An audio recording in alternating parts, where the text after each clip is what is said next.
with Frank Scott tonight, Dr. Frank Scott, PhD, clinical psychologist, right? Is that what your degree's in? No. You're not a clinical psychologist? No, really it's in counseling, Okay. Yeah. psychology. So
Well, good evening. It's so good to be with you tonight. Frank's back in the house. It's been 2 weeks, so it's good to have Frank back with us. And we're glad that you're going to join us tonight. We're going to move in a little bit of a different direction tonight. We've been talking about this whole notion of living in a time of crisis. And so we've used some different texts from Scripture to kind of help anchor us, these discussions. And so, as you know, on Sunday morning, we're still working with the book of Job. And this past Sunday, I read quite a number of sections from chapters 12 through 14, then chapter 19. But there's a section in chapter 19 that I did not read to you, so I'm going to read it to you tonight because it begins this discussion. It may go for a few weeks. One of the things Frank and I both understand is that a lot of times the way we deal with crisis is shaped by the relationships, the people who are with us in crisis. And they can either make the situation better or they can make the situation worse. And so we want to talk some about relationships in a time of crisis. It puts a lot of pressure on it, a lot of stress on it. And but what I want to do is read a section from Job 19. So if you have your Bible with you, I want to open up. But let me just read this section because you see Job has just finished talking about kind of a general description of what God is able to do and all that. And now he gets down to the fact that in the midst of his crisis, what's made it worse is he's pretty much been abandoned. So if you look in Job chapter 19, beginning in verse 13, it says, "He has alienated my family from me. My acquaintances are completely estranged from me. My relatives have gone away. My closest friends have forgotten me. My guests and my female servants count me a foreigner. They look on me as a stranger. I summon my servant, but he does not answer, though I beg him with my own mouth. My breath is offensive to my wife. I'm loathsome to my family. Even the little boys scorn me when I appear. They ridicule me. All of my intimate friends detest me. Those I love have turned against me. I'm nothing but skin and bones. I have escaped only by the skin of my teeth." So that describes a rather, we already know all this harsh stuff that's gone on, but then when you look at this, you kind of go, how is this guy making it? What in the world? He has no social order or relational network that's kind of there in his corner. I'm encouraging you. I got your back. None of that. He's just by himself. He has nobody. Nobody. And he mentions his wife again. And I found out there are two places in Job besides in those first two chapters where his wife is mentioned. And that's one of them. He mentions his wife. Yeah. But it's interesting about her particularly and how she is a part of the story. And what is she doing during all of his suffering? We don't really get that. We know what his friends are doing, but is she still there taking care of him somehow? We don't know. We don't know. Now one of the things I do that kind of tempers me, because I don't want to be too critical of her, is she lost 10 children too, right? Yes. And all their financial, she lost too. And my guess is she's kind of counted on him to be the supporter, and now he's sick. He can't do that. So I guess we can kind of all understand that she might not have a lot emotionally to kind of be in his corner. But in this one, he goes, she even finds my breath offensive. Yeah. That's pretty intense. Pretty intense. Which brings us to, I think, what you wanted to kind of talk about tonight, some, right, is one of those relationships that's fundamental is that kind of marriage relationship, husband and wife. And I know not all of our people who are watching had that relationship. I mean, I'm hoping that in some of what we say, even if you're not married, or if you were married but not now, that maybe some of what we talk about, a lot of times I find the things we talk about have application if you just kind of work with a little bit, like things we were saying about if you have children, they're showing signs of depression, all that. You could take almost everything we said and also recognize you could apply that to if you've got a friend who's depressed, that kind of thing. But So what kind of things, I see you got some notes there. So what kind of things are you thinking about talking about, Dr. Scott? All right. Some of this comes from a seminar that used to work with Joe Beam with for couples in distress, and did that for a good number of years. And just there's a lot of good material that's out there that's just practical for husbands and wives. It's scripturally based, but this is how it plays out day to day.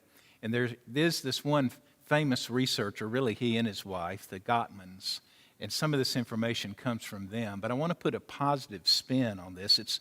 I want us to talk more about how do you have a good, healthy relationship, marriage. Principles are applicable in other directions too, though.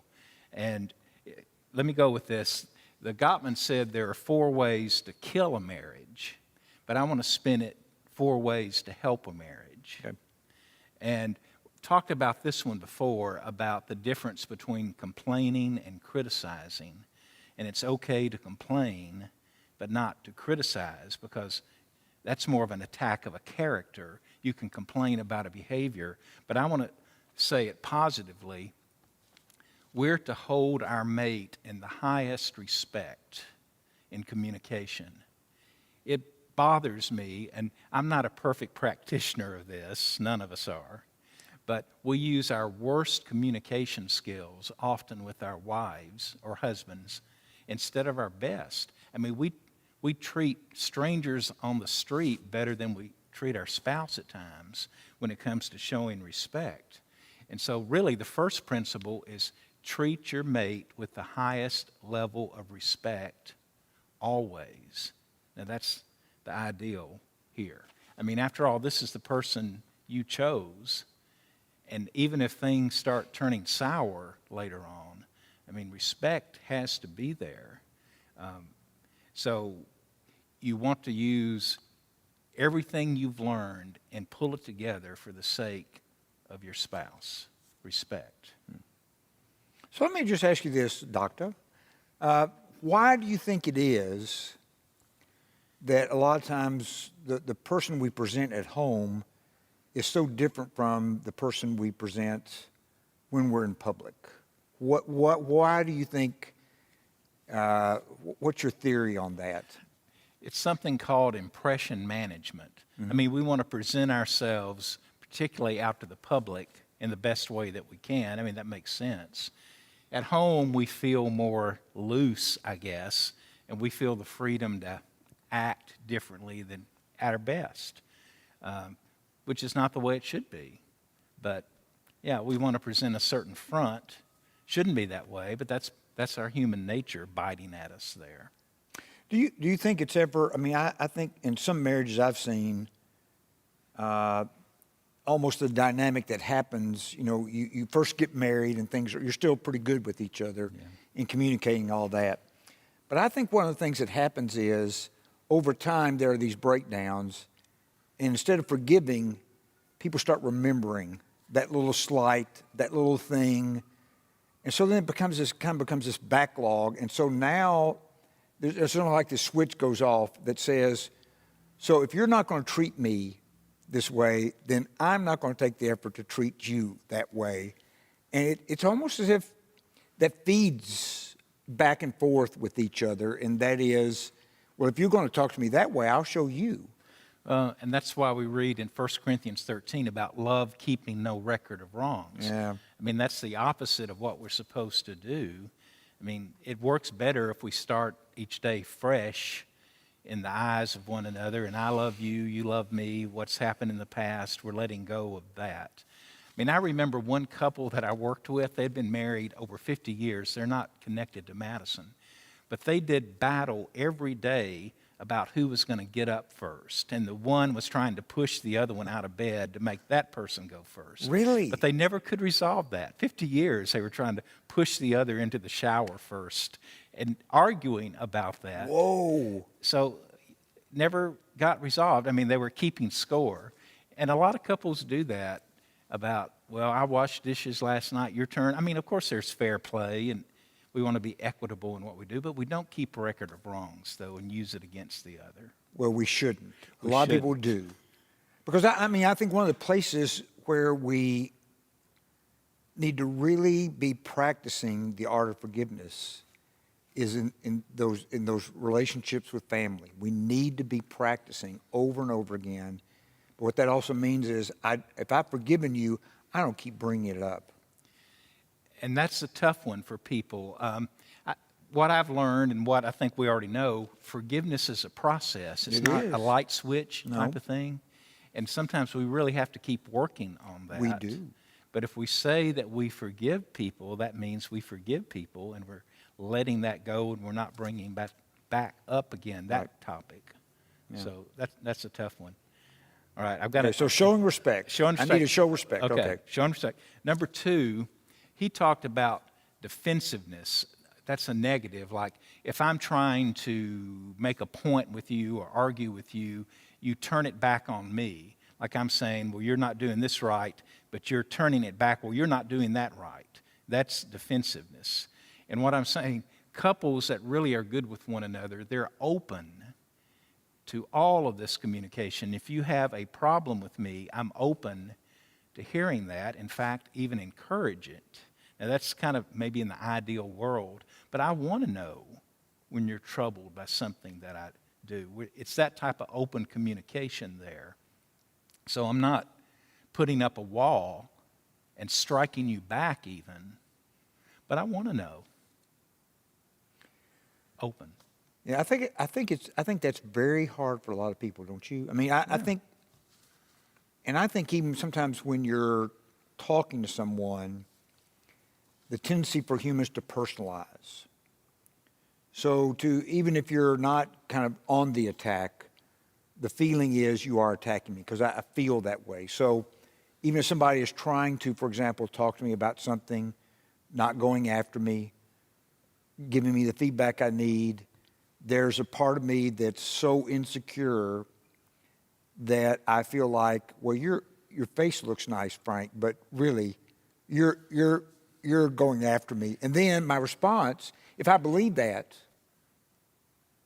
then my response is going to typically be either more defensive or even worse than that, I'll go on the attack and kind of hands on my hip and go, oh, really? You think you're so innocent? Yeah.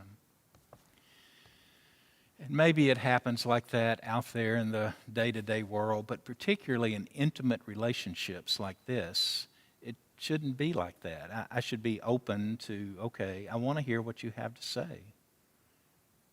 Ideal. But that's what we're shooting for there. Okay. So the third one is the Gottmans talked about not showing contempt to your partner, like rolling your eyes or being sarcastic. And so I'm reversing it and calling it honor. I mean, it's even a step up from respect, I think. Like, I honor you. I'm not going to put you down. Mm-hmm. Some couples, I notice, are masters at sarcasm. And they think they're being funny, and sometimes it is funny, haha, but there's always a stab, a wound that goes with it. And I'm always telling couples that struggle with this, take out the sarcasm. And some have a lot of difficulty with that. That's how they were raised, in sarcastic homes, and so it comes very naturally. But that's a dagger. But instead, I'm going to treat you with the highest honor, like no passive-aggressive behavior. That's the worst So some type. may not know. That's some may not know what you mean by passive-aggressive. So teach us a little bit about how passive-aggressive people work. Okay. Well, I'll give you an example of when I didn't do it right. Okay. I like when that. I used passive-aggressive anger behavior to my wife, she was telling me once to hang up my clothes. And so, I mean, we don't like to be told what to do, but I did it. I hung up my shirt, but I hung it up crooked just to show her. And I don't know if she ever noticed that or not, but that was my little passive-aggressive behavior to get her back. Now, it could be things like slamming doors, making your point, I'm still angry with you. Or it could be the silent treatment, which, by the way, is one of the worst behaviors to use. It's very unfair. It's very much of a punisher of your mate when you're giving them the silent treatment. That's not showing them honor here. So that's passive-aggressive when you're doing that.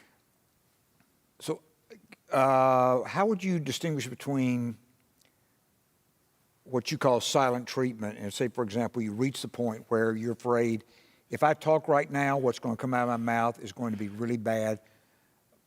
My thinking on that is you go, I can't talk right now. And I don't mean that as I'm going to give you the silent treatment. Instead, it's going, I'm flooded. Gottman talks about emotionally, we get flooded. Something is said, we find ourselves emotionally getting flooded, and sometimes you need to take a time out. So you need to cool off. And so what that may mean is some silence for an hour or so. And I think one of the things you do is, so you make the distinction, this is not the silent treatment, is go, I'll talk to you in an hour, but I can't talk right now, because if I do, it's just going to get worse. And that's very wise. I think mature couples can figure that out. Like, okay, I need time, you need time. Let's step away from this and work on this. A time out is very legitimate. I wish I'd known about that early on in my marriage. No one ever taught about that, like it's okay to step away from it. I mean, we got the advice, don't let the sun go down in your wrath. And so you just keep working at it and working at it. And I mean, we would wear ourselves out. Kind of a tar baby. Yes. 3 o'clock in the morning, we're still dealing with this, when actually it'd be wiser. I mean, it would help you come to a resolution sooner, what God is intending, by saying, let's give each other a timeout break, and let's come back at 8 o'clock and talk about this. Okay, buddy, shake hands, let's come back. I think what people are afraid of is, like, if they ever step away from the conversation like their mate does, they may never come back to the serious issue. So they keep pursuing and pursuing, which usually makes the other person withdraw even more, and they pursue even more, and it has a bad outcome. And then it becomes a silent treatment. Yes, yeah. And then bad or things lashing come out. of that. Yeah. So it's just learning some techniques, like it's okay to take a time out, and let's come back when we feel better about this, one another, and let's work on it then. So, or let's call Frank Scott, he can mediate. Or not.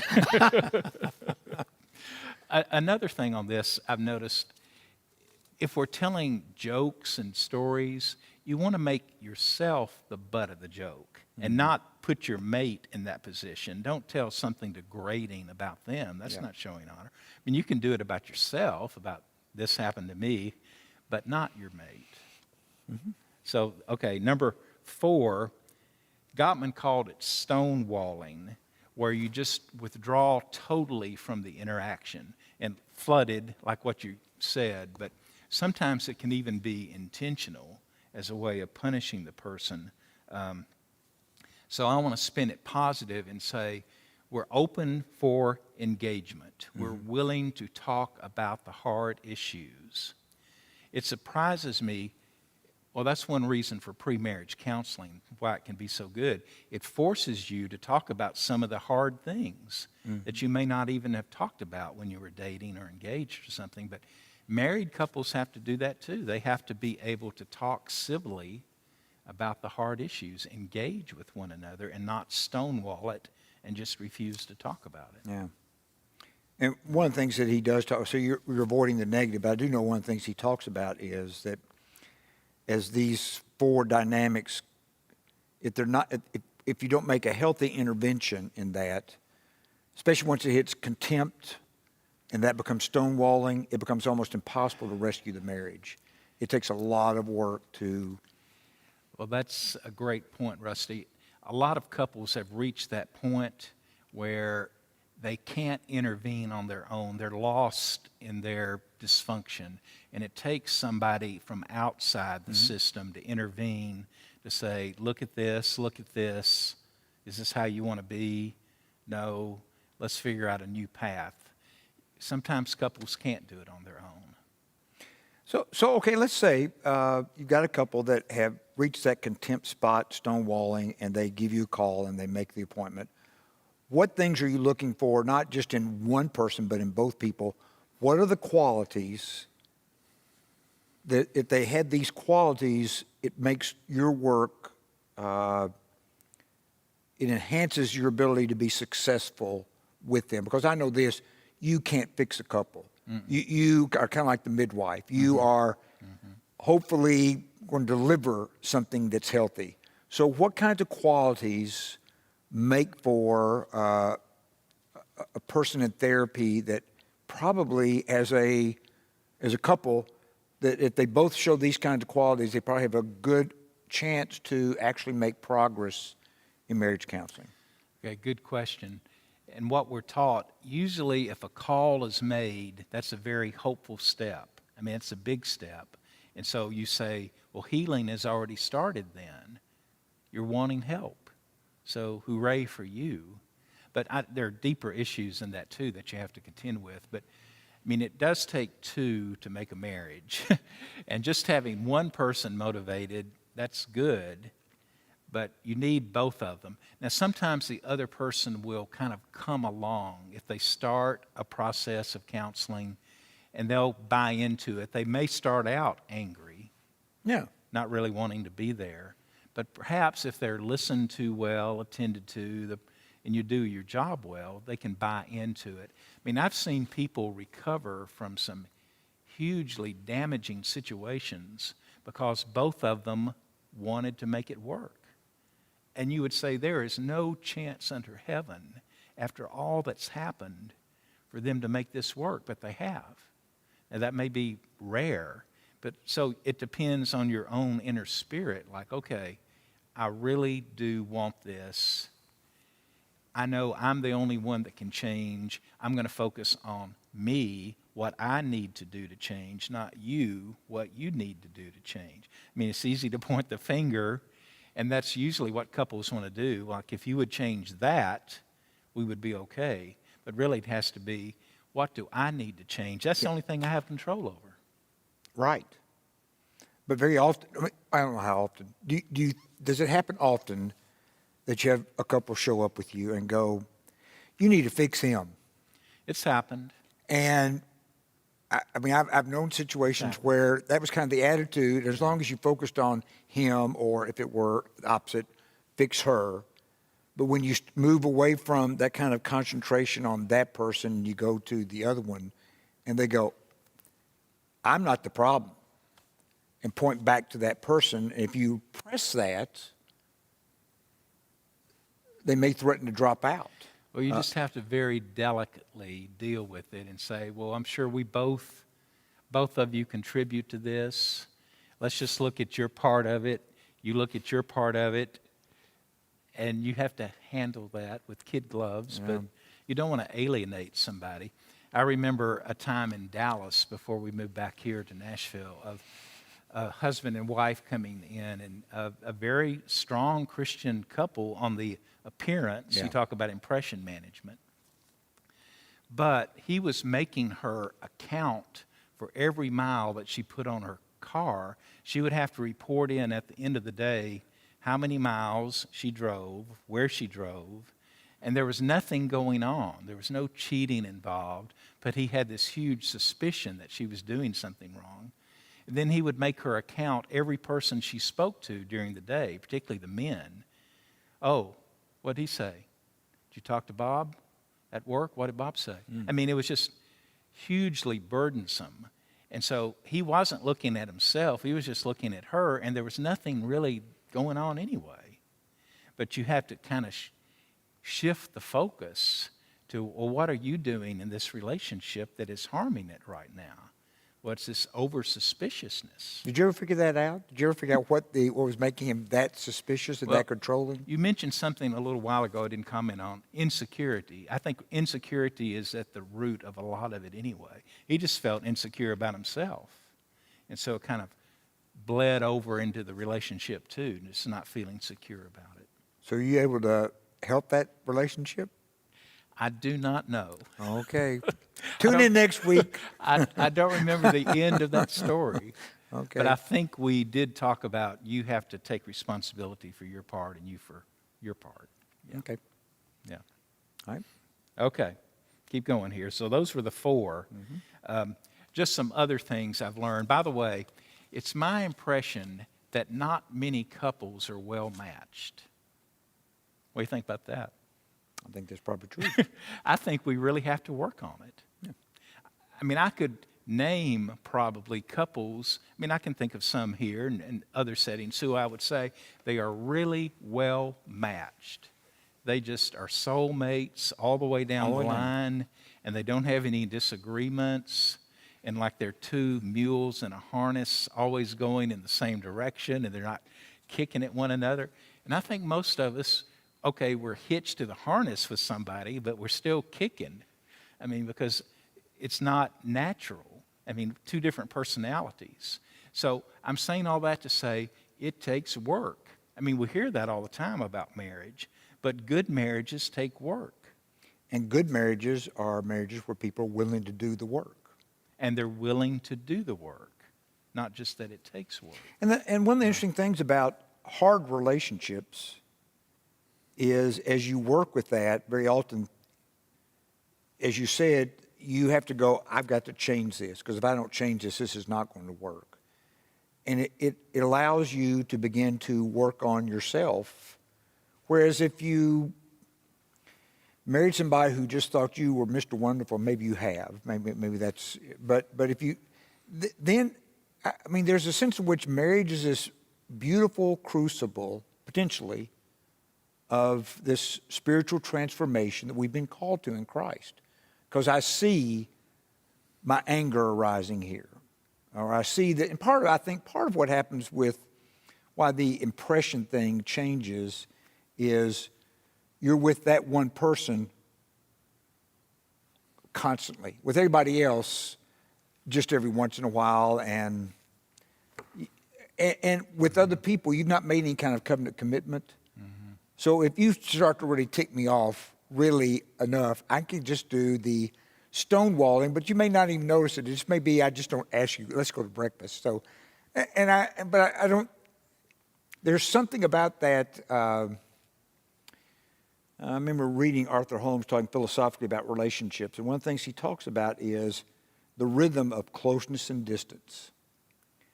Too much closeness very often creates real problems, just like too much distance does. And finding that rhythm of being close, the rhythm of being distant. And that's not really because there are such differences in people and the insecurity. So for some people, it sounds like this man, if I'm not constantly under your supervision, you don't trust me. So all these things start to work, and part of what he needed apparently was risking trust. And risking trust, that's a good way of saying that. Yeah. And I like what you're saying too about the rhythm of closeness and distance. I mean, there are some clinical words that go with that. I mean, couples can be too enmeshed, yes, like too close, where I'm trying to monitor everything you're doing, like controlling, or they can be too distant, like, not involved, disengaged is the word, and where they don't seem to care, and they're just building their own life, and you build your life, and you're like ships going different directions. You don't have enough of that rhythm going on together there. Yeah. So, finding out the rhythm. And just pulling this back to Job just for a minute, and about Mrs. Job there. The interaction that we have with her, basically she's saying, curse God and die. It doesn't seem like they're on the same page right there. He wants to live. He just wants to try to figure out what in the world is going on with him. So when I'm talking to young people particularly, it's like, find the person who's on the same page with you, who shares the same values with you. Personalities can be very different, introverts, extroverts, all of that. But if you don't have those core values together, then you're lost from the get-go there. Yeah. You're not building your life going in the same direction. My wife makes me a better person spiritually. I mean, I'm blessed. Yeah. So back to Gottman. Yes. So some of the positive things he does talk about. So I want you to, I think I understand it, but maybe you can share with all of us. He talks about with those healthy couples, techniques that they use that are signs that they're a healthy couple. One is what he calls a soft startup. So talk to us some about the difference between a soft startup and a harsh startup. Can you give us examples of the two? Okay. Maybe. Now, you may have to help. I don't have anything in mind exactly. But I try to do soft startups if I'm upset with Diane or really anybody. Me. Or you. Yes. I will. Yes. I will try to reframe it positively, and I'm not going to be angry and aggressive when I start. And not make it terribly personal. Correct. You like you can share, like, here's how I'm feeling about this. It's not a personal attack, but it's a soft way of starting. Now, I find this interesting. In most of his research, the men end up being worse than women in the marriage relationship. But when it comes to soft startup, men actually start up more softly than women do. And some say maybe they're afraid of their wives. Well, okay, maybe. But, and I realize, okay, there's value of just getting to the point, like straight on, hitting it hard. But there's also value in just kind of building up in a soft way to what you want to say. Because the hard startup, as I understand it, typically leads to what he calls flooding.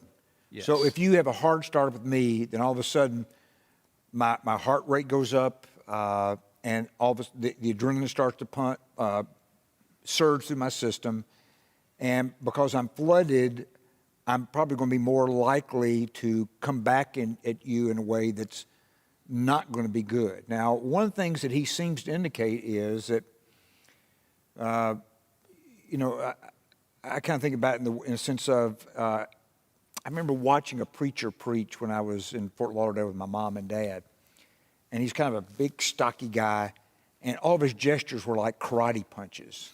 So it's kind of all this kind of stuff. And I've been taking some Tai Chi with a friend of mine, John Catchings.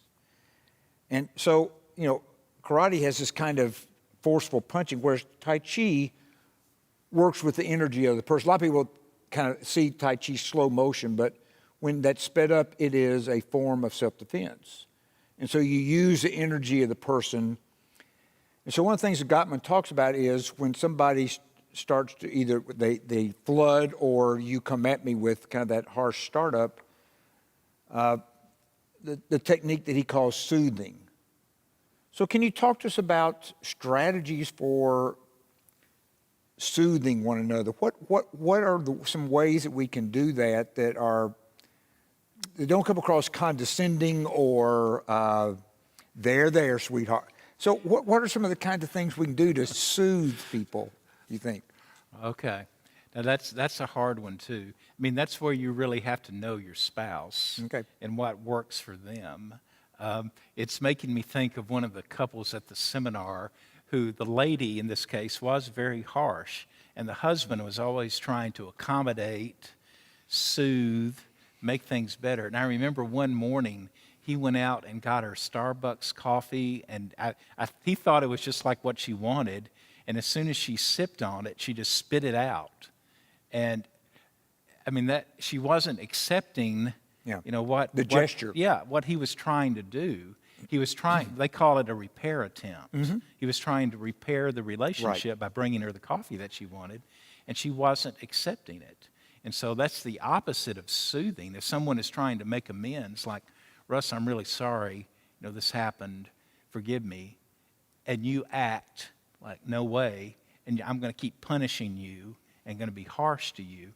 I mean, that's the sign of a marriage in trouble. I mean, we've got to be willing to accept soothing from the other person, or like they're trying to make it right, accept it. And maybe, even making some jokes. I mean, helping with the tension can help too. Some people get kind of silly, and that's all right too, if it's an effort to make things better. Not to divert from the main issues. I mean, I realize you can go too far down that path and not stay serious on what you really need to be serious about. But anything that you're trying to do to make it better in the relationship, that would be soothing. But it's based upon knowing what works with your spouse. So constantly you're learning about your spouse and recognizing that the thing that works with Frank and Diane may not work with us. And so... Yes. But it might. So that tool might be, I might be able to kind of pull that, borrow that, and try that out. But I may have to still kind of work on becoming good at that tool. Because I think a lot of people give up quick. Well, I think that happens a lot. And well, another example, Diane doesn't particularly like flowers. Now, if she gets Mother's Day flowers from David, that's one thing. That's great. But if it's flowers for me, it's like, why did you spend that money? Oh. So I've learned, okay, don't do that. Don't get her flowers. That doesn't work for her. Okay. You know, take her out to eat. Do something that she likes better than flowers. So that, yes, you have to learn your mate. And then here's another thing that Gottman talks about. Some of us just keep doing the same thing over and over, expecting a different result, thinking it should be different, but it's not. No. And then we become crazy. We're the crazy one thinking it's going to have a different outcome. Every day trying to push your mate out of bed to get them to take the shower first. I mean, that doesn't work, but for 50 years doing the same thing. But some of us get caught in our same patterns because we think we're the right ones and they're wrong. So if they just responded differently, it would all be better and I don't have to change what I'm doing. And it doesn't work. No. Yeah. So what do you think, for Diane, what do you think was the biggest challenge for her as far as dealing with you? What was it about you that has had to Russ. Okay, I'll start off. Okay, well, then I was going to say, well, you have I'll to be share. glad to start off. If I'm putting you on the spot, okay, well, you start. go first. I think, as you see, I think I tend to be thinking about things at multiple levels and trying to figure out what things mean and how that works. And I see all kinds of... So there's intensity about that makes it difficult. And because I am so interested in communication and meaning, a lot of people, that's kind of... communication and meaning is kind of like water to a fish. They're not even aware of it. I'm very aware of it. And so I think, for example, for Jackie, it's really hard because I'm trying to somehow, because being on the same page as far as meaning, my understanding her is really, really important, but that is a lot of work for her.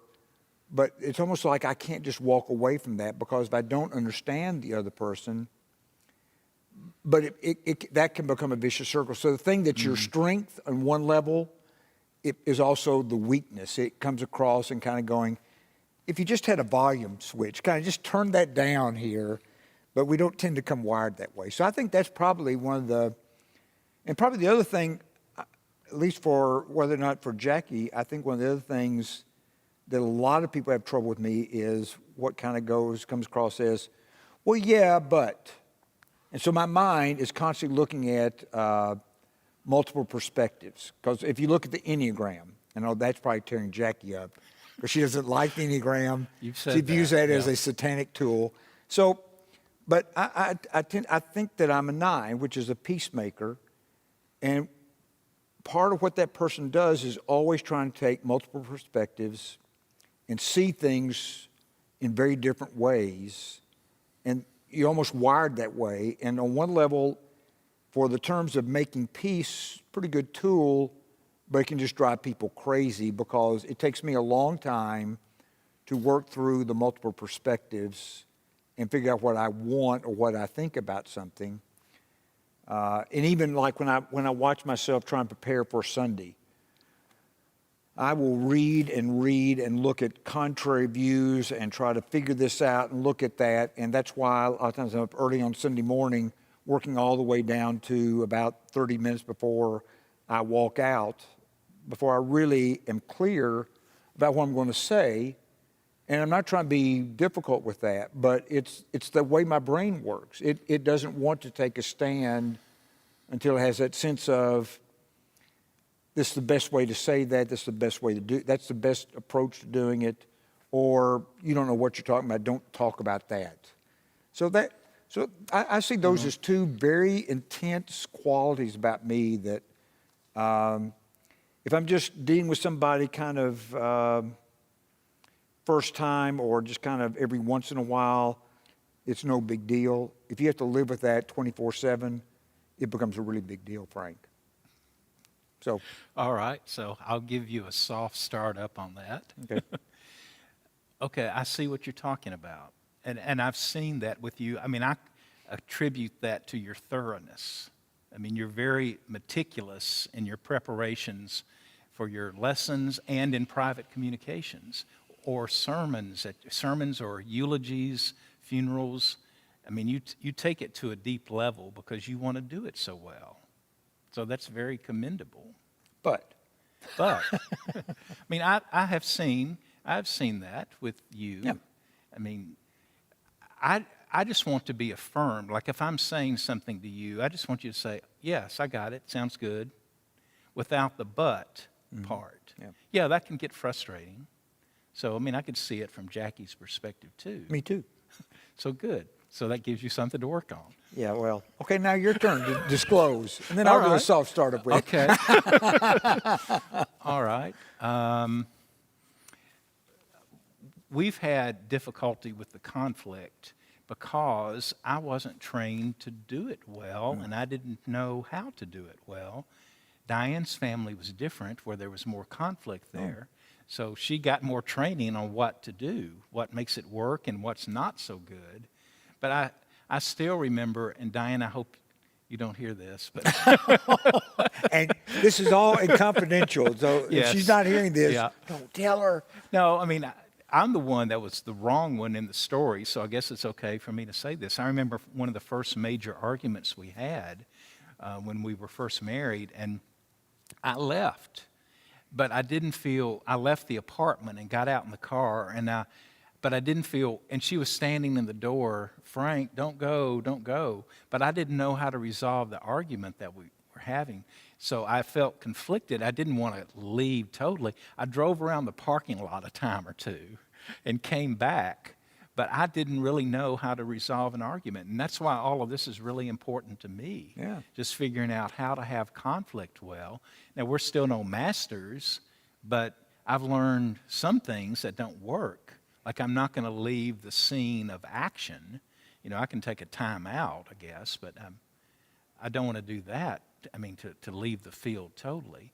So, I mean, just figuring out how to live with someone else who comes from such a different background, and then we all do. We all come from our own separate worlds, and figuring out how do you live together when you're made so differently. Yeah. So that would be mine. Yeah, gotcha. We're getting close to being out of time tonight, so it's been, Okay. thank you for what, we'll talk more. One of the things I would suggest that you do is kind of be honest with yourself. So ask yourself the questions like Frank and I have just done. So if you look at not your spouse, or not, let's say you're not married, let's say you have some problem relationship that kind of is a challenge to you, maybe it's at work, maybe something else. But just ask yourself, so is there something that I do over and over again that's making this, that's my contribution?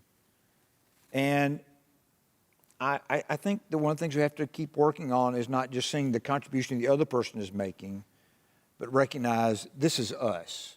And when we start communicating, this is a thing that emerges between us, and both of us are contributing to it. And that insight allows you very often to begin to make your own intervention as far as yourself. Because I think the tendency, I can see myself, the tendency is want to fix the other person. Because if that person would just be happy with the way I am, then we wouldn't have a problem. That would work really well. Really wouldn't it? work well for me, yeah. And I think that's a part of what Jesus is saying when he talks about there are parts of me that have to be put to death. That's really hard. And sometimes you can find this little thing in you and go, well, yeah, that does. But I think what he's talking about is pride has its form in me that often has to somehow begin to let go so that I can grow. Because I do think you find this imagery in Scripture, there's this putting to death the old self. These kinds of behaviors that are very much in the world. In our world, a lot of things that you talk about in our world, they give us permission to be that way. It's what you see in the news all the time. People are acting that way, and they can be even hold political office and being used some of the worst tactics in the world as far as human communication, resolving conflict, all that kind of stuff. Because it got name calling, all this stuff, that pointing the finger. I mean, that's one of the first things I think a couple needs to learn to do is get rid of that. Right. No one likes that. That right there is not a good one. No. Because when somebody starts coming at you with that finger, man, I'm just telling you, it's a dangerous thing to do. Can I have one final thought? You can have two. Okay, all right. Thank you. Well, mainly about Mrs. Job here. This is a thought question for the audience here. Have you ever thought, okay, all the children were killed. Why wasn't she killed? Why wasn't she taken away? Was it because Satan knew that she wasn't that much of an encourager to Job? I don't know. I don't want to put her in that bad of light, though. But why was she left in the story? I mean, she was there, even though she sort of disappears. But why do people think she was not taken and all the children were? I mean, it's all supposition. Yeah. I don't have that answer. So okay, thought question. Thought question. Okay. All right. Well, Frankster, it's good to have you back after 2 weeks. Would you mind closing us with prayer tonight? Sure. Father in heaven, you know the desires of our heart. We want to have good relationships. We want to have good marriages. We want to be able to be the good people that you have called us to be, good in communication and good in care, and for our families, for our spouses, and for all the others that we just run across naturally day to day. And what Russ just said about dying to ourselves, that's the hardest part of our Christian life. It's just facing the reality that there are things there that are not right, and we need to turn them over to you and to the Spirit and let you eliminate that. And we know that can be an ongoing process, but that's what we pray for. We want to be able to reflect to the world what healthiness is. We do. How it shows up in our life, so we can be a witness to the world. Father, thank you for all the people that are watching and listening tonight, and bless each one. Thank you for our Madison Church family. We ask this in Jesus' name. Amen. Amen. We're so glad you joined us tonight. If you did not get to see Martell's the interview last week, that would be a good thing for you to catch up on, watch that. I know in 2 weeks from tonight, I believe it's 2 weeks from tonight, Larry Souder will be doing Stories of Amazing Grace, and he's going to use, is it Steve Hemphill, the spiritual warfare? Okay. He's going to be using that one. I think a lot of you saw that the first time around, enjoyed it, and so I think his plan is to use that. We're always thrilled that you join us on Wednesday night. Sunday morning at 9 o'clock, we hope you'll make your plan to join us. Invite people to do that. I think there should be a survey, kind of a survey from the elders coming out, hopefully tomorrow.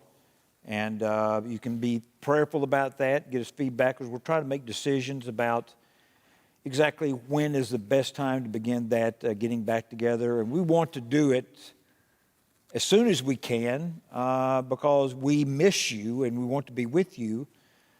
But we also want to be safe, and we want you to know that you're really important to us. So be praying as the elders and the staff talk about that and pray about that. And if you can answer your survey, that would be very helpful to us because we want to hear from you. And we keep you in our prayers. We love you, and thank you for joining us tonight. We'll see you on Sunday. Bye.